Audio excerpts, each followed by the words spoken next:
Africa doesn't need more entrepreneurs. If you've been around on this channel, you would have seen my G20 Youth Summit Diaries series. And at this summit, which is one of the most prestigious in the world, and for the first time, 2025 was hosted by an African country, South Africa, entrepreneurship was given as an example of how the potential of the African continent can be harnessed and unlocked. This is something that I didn't just hear at the summit. This has been a conversation I've heard in different fora. When we talk about entrepreneurship, it's often from the perspective of empowerment for young people, particularly. But a friend said something to me, and I've been sitting now with these questions of empowerment, though, for whom? And under what conditions? Why does this conversation of entrepreneurship matter now? Youth unemployment. Youth unemployment is still, and underemployment is still a major issue. So if entrepreneurship is being given as a potential solution, we must look at it at a deeper level.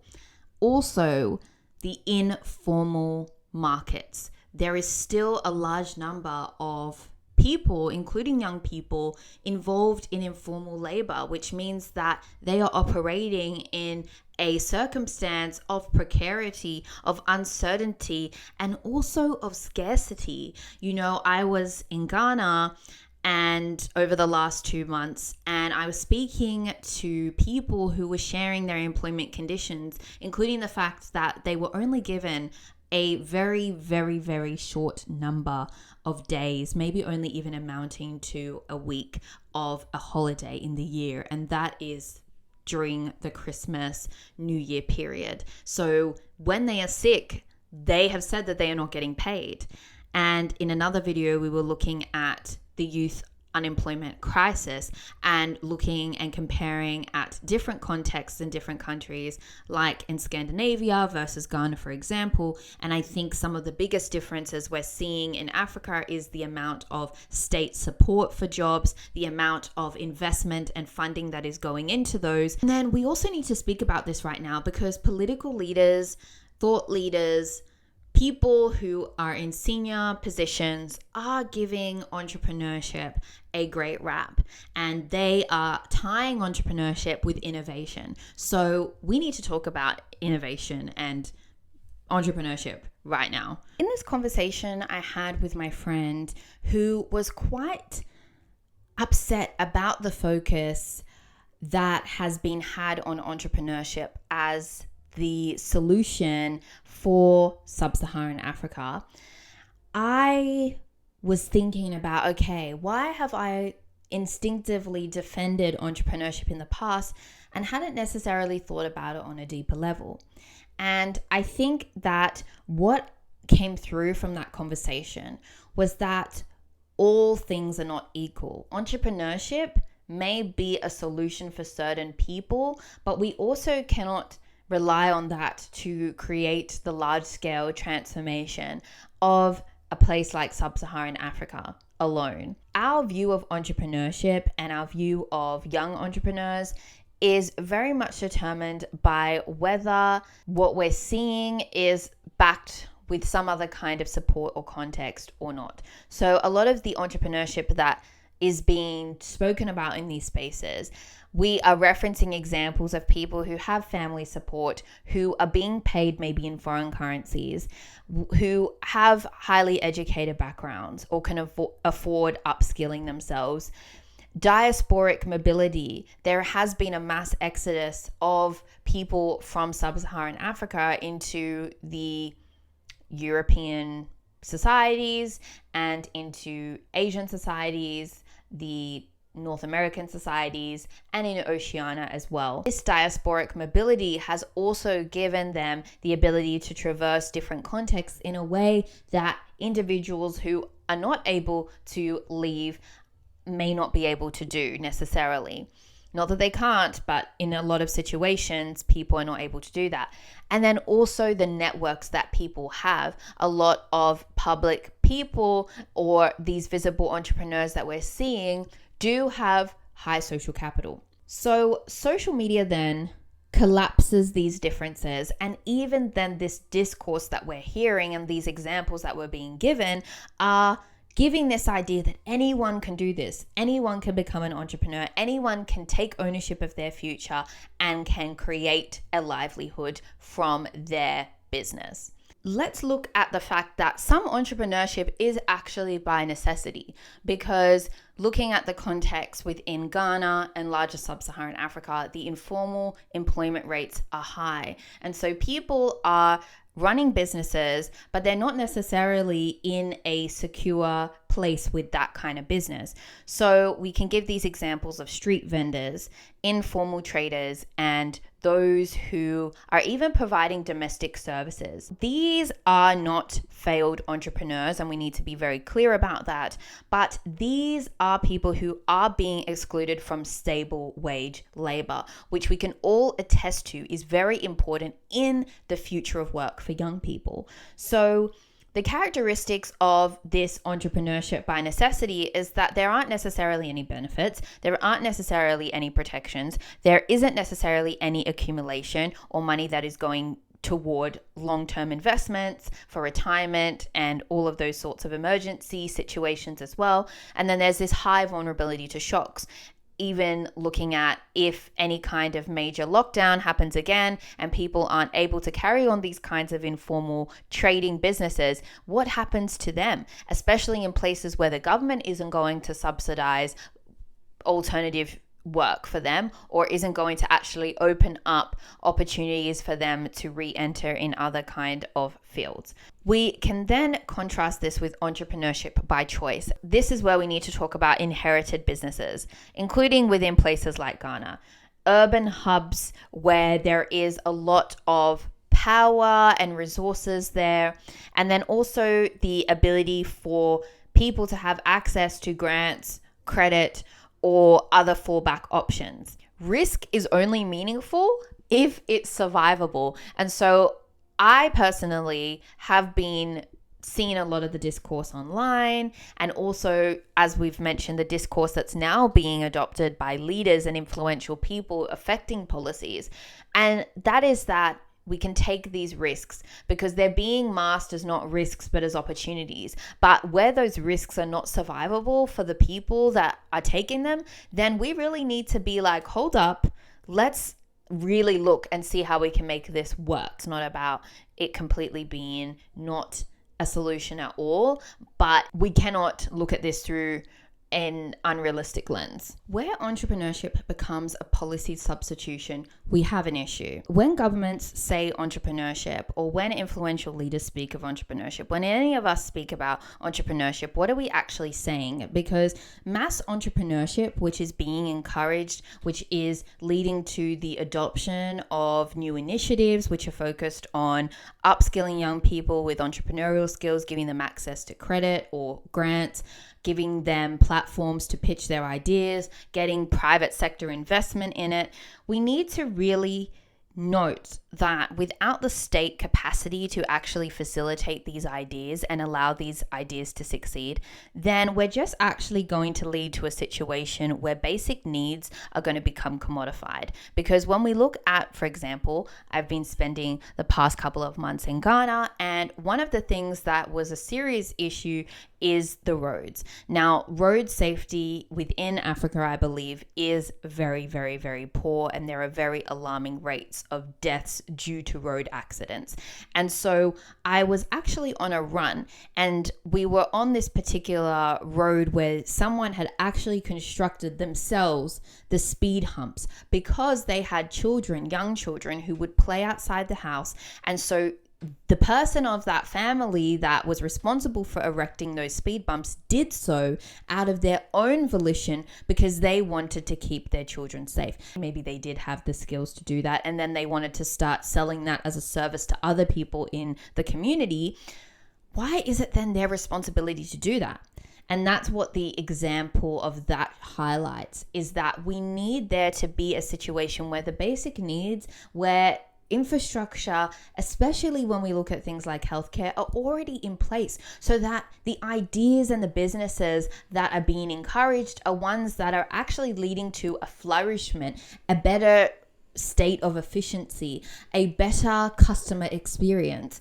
But where we're looking at entrepreneurship as the solution for basic needs and infrastructure, that is an issue. You may also be an African in the diaspora interested in returning to the motherland and contributing back home. Now, this is a state of affairs that has become increasingly popularized and also televised through social media. We're seeing stories of African diasporans moving back to their country of heritage and setting up a business because, let's be real, there is a lower barrier to entry compared to the country that you have migrated to or your family has migrated to.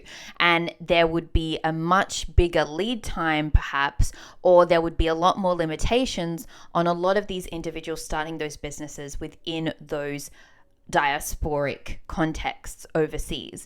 So let's just look at Ghana as an example, because like I said, that's where I've been for the past few months. And this has been something that I've been contemplating about. And that is that there is this very vibrant leisure, entertainment, nightlife scene. And we are seeing that there is also rhetoric around December in Ghana. December in Ghana, which reflects the holiday season at the end of the year, is now being marketed as an opportunity to increase investment and the economic success of Ghana through tapping into the tourism sectors, the creative sectors, and ultimately as well the diaspora. What we're actually seeing is that during this period, there is a lot of consumption that is going on. People are flying to Ghana during this season from the diaspora, and they are spending their US dollars, their pounds, their Australian dollars in my case, and those currencies are converting very well, and so their buying power is increased, although the cedi has actually appreciated in value, so that's a good thing, but also it's still not at a rate that would be enough to say that your conversion is fairly comparative. But anyway, when we're looking at what is now the focus is how do we create services and spaces that cater to this diasporic audience. And this is fantastic. Let's make no mistake about it. But we also need to recognize, and it links back to the previous point, that more nightclubs, more fancy restaurants, more upscale beauty services are not going to resolve the underlying infrastructure issues that even create issues for these very businesses. I've seen too many businesses built and owned by Africans, especially during peak seasons, operate without having built the systems, data, and awareness and infrastructure that would actually help their hard work translate into long-term success. And nowhere is that more visible than in December. We know that while there may be a lower barrier of entry in a country like Ghana when it comes to businesses, there is also an increased amount of challenges that you might have to experience because you don't have reliable water, electricity. We need to also ask, who then are these businesses actually serving? Because often, because the focus is tapping into the middle class or the upper classes, then those who are at the peripheries of society are actually being excluded from these places. And we know that socialization, entertainment is a way that people find belonging in society. So when people are unable to buy into these new developments that are happening and they've been in Ghana and they want to participate, that is an issue. And so who are these businesses actually serving? And that's something I also observed over the past 2 months is I was not seeing a lot of these places super busy. Now, some places definitely are thriving. They do have a sustainable clientele, but there were a lot of restaurants or places that I went to in this entertainment, hospitality, tourism sector that were empty, that were not having a high volume of people coming through. And then there's also that perspective of, okay, then if these businesses are being set up and they're being facilitated by foreign capital, then there is maybe a greater room for failure, there is greater room for failure because it will be easier to recover. Maybe not easier, but it will be better to recover compared to somebody who's invested all their cedis into a business venture. The Tourism Authority had a report that was looking at, actually there has been an increase in volume of visitors from the diaspora coming to Ghana during December and other times of the year. Let's look at what they're spending their money on. And there are graphs you can go and look at that show what people are spending their money on while in Ghana. But let's just look at whether this income generation is actually a signal of growth. What do you think? Do you think it's signaling growth? Which kinds of businesses are being incentivized and which ones aren't? Returning to Ken Apollo and his article where he was speaking about Africa's employment problem will not be solved by millions of micro enterprises, but by large firms that can absorb labor at scale. We need to look at the formal employment options for all people, including young people. And then we need to look at that as key for people to actually create the livelihoods that support their long-term well-being and goals, because that wage employment with benefits is really important, especially with poverty being something that is crippling the progress, and it's also crippling, to be honest, the international reputation and standing. We really need to look at addressing poverty through stable wage labor and supplementing that with entrepreneurship, and rather than substituting it with it. So there is a role for entrepreneurship. It just needs to be situated within these broader conditions for success that are really a prerequisite. Then perhaps the question isn't about whether Africans should become entrepreneurs and whether entrepreneurship is needed in Africa, but what kind of society makes entrepreneurship a choice rather than a necessity? People are turning to entrepreneurship because they are not finding jobs. They are not finding stable employment. So, of course, I'm going to need to create a business to survive. I'm going to need to sell something, whether it's a good or whether it's a service. I'm going to have to do that. Also, something that came to my attention while I was in Ghana was just the precarious situation of the rideshare drivers, whether that be Bolt, whether that be Uber, but particularly Bolt.